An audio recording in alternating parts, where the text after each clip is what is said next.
ஆத்ம நமஸ்காரம். உலகக்ஷேம பிரகாசிகை. தலைப்பு விக்கிரக ஆராதனை. துணை தலைப்பு கணபதி. மூலே கல்பத்ருமஸ்ய திரவ கனக நிபம் சாரு பத்மாசனஸ்தம் வாமாங்காரூட கௌரீம் நிபிட குச்சபராத் போக காடோபகூட்டம் சர்வாலங்கார காந்தம் வரபரசுமிருகா பீதஹஸ்தம் த்ரிநேத்ரம் வந்தே பாலேந்து மௌலிம் கஜவதன குஹாசிலிஷ்ட பார்ஷ்வம் நமாமி. கஜவதனன் என்றால் கணபதி.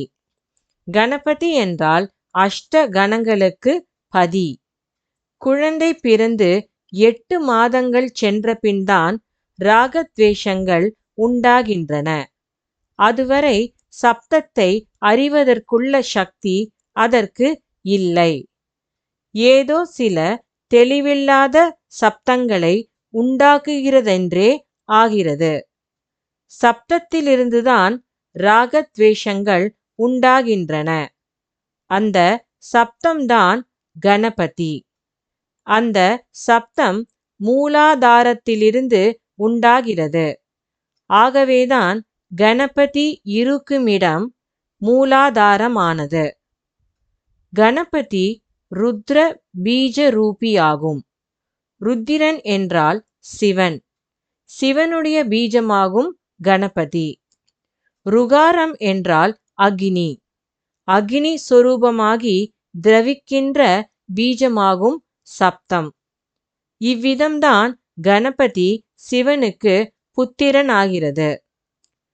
வந்தே பாலேந்து மௌலிம் கஜவதன குஹாசிலிஷ்ட பார்ஷ்வம் நமாமி. குகன் என்றால் குகையில் வசிப்பவன். குகை என்றால் சுழிமுனை அல்லது புருவ மையம். திரிநேத்திரம் என்றால் சுழிமுனை நேத்திரம், அதாவது 3ஆம் கண். பாலேந்து என்றால் அபான சந்திரன், அதாவது அபான மனம். ஆத்ம நமஸ்காரம்.